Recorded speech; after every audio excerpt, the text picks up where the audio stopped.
Ada ulasan lain untuk Anda pagi ini.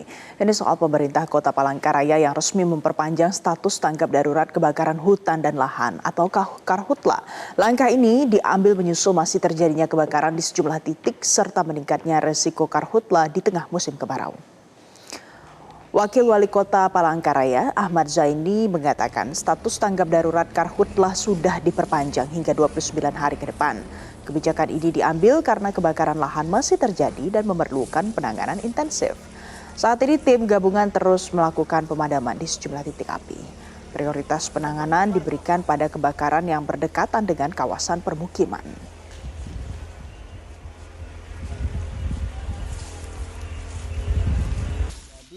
Saat ini Kota Palangkaraya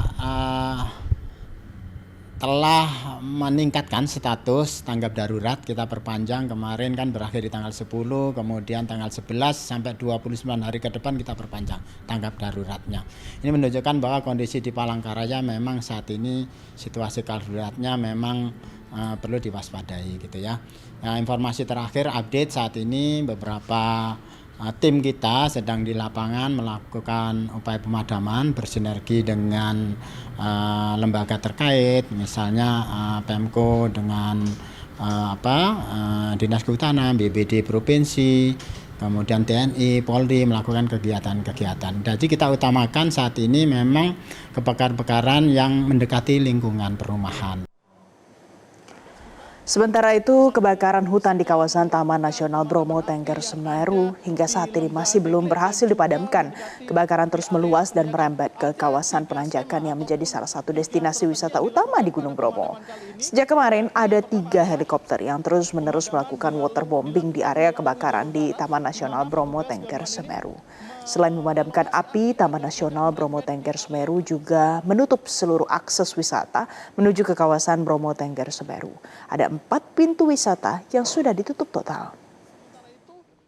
Petugas gabungan juga melakukan pemadaman api melalui helikopter Jadi pemirsa, pemerintah Kota Palangkaraya resmi memperpanjang status tanggap darurat kebakaran hutan dan lahan sampai tanggal 8 September mendatang. Sementara itu memasuki hari ke-11 kebakaran di Taman Nasional Bromo Tengger Semeru. Sampai pagi ini kobaran api belum bisa dipadamkan. Informasi terkini untuk Anda kita akan tanyakan pada jurnalis Metro TV, ada Nurul Zenita dari Kota Palangkaraya dan Mahmud Fauzi langsung dari Probolinggo, Jawa Timur. Kita ke Nurul terlebih dahulu. Nurul, selamat pagi Nurul. Nurul, Anda berada di mana saat ini? Bagaimana kondisi kebakaran hutan di situ? Ya, Valen, Jason dan juga pemirsa, saat ini saya sedang berada di wilayah Petuk Ketimpun, Kecamatan Jekan Raya, Kota Palangkaraya, Kalimantan Tengah. Di sini kemarin sempat terjadi kembali kebakaran lahan di kawasan ini.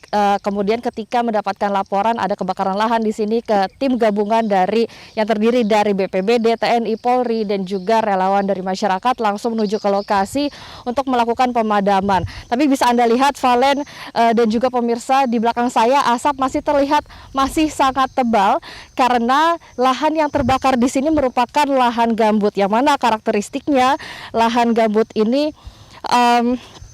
api ini tidak hanya membakar di permukaan saja tetapi juga merambat ke bawah tanah dan juga tertahan di bawah tanah. Ini hanya satu dari banyaknya titik lahan yang terbakar di Kota Palangkaraya, Kalimantan Tengah, karena per 1 Juni 2026 sampai dengan hari ini setidaknya ada sekitar 170 hektar yang telah terbakar. Dan karena kebakaran hutan dan juga lahan ini masih terus terjadi di Kota Palangkaraya, maka Pemkot Palangkaraya memperpanjang status tanggap darurat Karhutla sampai dengan tanggal 8 September 2026. Tentunya sudah ada berbagai upaya untuk menangani Karhutla di Kota Palangkaraya ini, Valen dan juga pemirsa.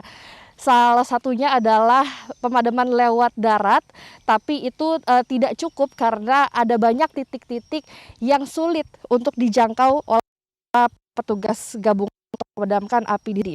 Yang kedua ada juga waterbombing, ini menggunakan helikopter, yang mana helikopter ini berangkat dari Bandara Cirikriwut untuk menjangkau titik-titik yang sulit dicapai oleh tim darat. Selanjutnya ada juga operasi modifikasi cuaca. untuk operasi modifikasi cuaca ini menggunakan helikopter, yang mana satu helikopter ini bisa mengangkut 1 ton garam yang ditaburkan pada titik-titik yang berpotensi terbentuk awan hujan. Namun, operasi modifikasi cuaca ini tidak bisa selalu dilakukan karena hanya bisa dilakukan jika ada awan yang dimodifikasi saja.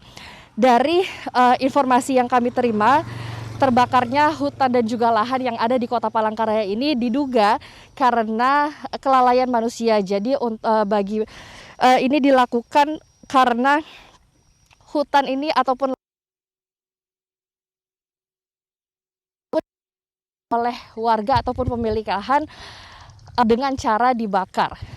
Selain itu, ini juga diperparah karena di kawasan Kota Palangkaraya ini anginnya yang cukup kencang, yang mana angin kencang ini membuat api ini semakin tinggi dan juga semakin musim kemarau juga memperparah sulitnya pemadaman api di kebakaran hutan dan juga lahan ini karena sumber air yang cukup minim. Valen. Baik Nurul, dari Nurul Zenita pemirsa di Palangkaraya, kita beralih ke Probolinggo, Jawa Timur. Ada Mahmud Fauzi di sana. Mahmud, selamat pagi.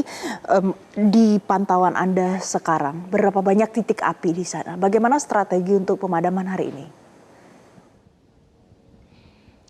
Baik, selamat pagi Velen. Memasuki hari ke-11 kebakaran yang terjadi di Taman Nasional Bromo Tengger Semeru. Hingga pagi ini kebakaran belum bisa dipadamkan 100%. Bahkan pagi ini kebakaran semakin meluas dan merembet ke area wisata yang berada di Seruni Point di Kabupaten Probolinggo. Seperti yang terlihat di belakang saya, saat ini kobaran api dan juga kepulan asap ini terlihat tepat di bawah area wisata favorit, yakni area wisata Seruni Point.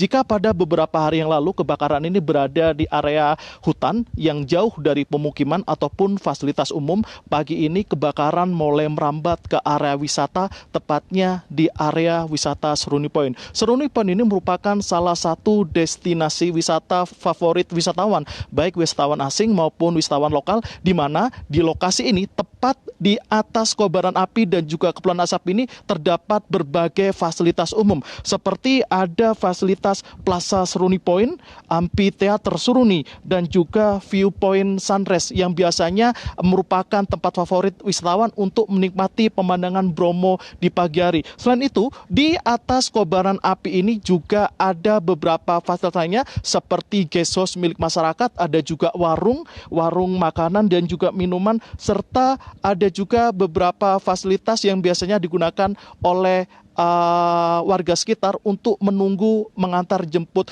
wisatawan. Dari data yang kita dapatkan hingga pagi ini, luasan lahan kebakaran yang berada di area Taman Nasional Bromo Tengger Semeru ini telah mencapai lebih dari 1069 hektar yang tersebar di 34 titik. Dari 34 titik api yang terjadi di Taman Nasional Bromo Tengger Semeru sejak tanggal 3 Agustus lalu, saat ini 33 titik telah berhasil dipadamkan, menyisakan 1 titik tepat di belakang saya, yakni titik kebakaran di area Seruni Point. Saat ini dari pantauan yang kita lakukan sejak pagi tadi, ratusan personil gabungan baik TNI, BNPB, BPBD, pemadam kebakaran dan juga relawan ataupun masyarakat sekitar terus berusaha melakukan pemadaman api. Ada 3 skenario ataupun skema yang dilakukan untuk pemadaman api kali ini. Yang pertama, kobaran api yang berada di padang savana ini dilakukan pemadaman dengan cara konvensional, yakni dengan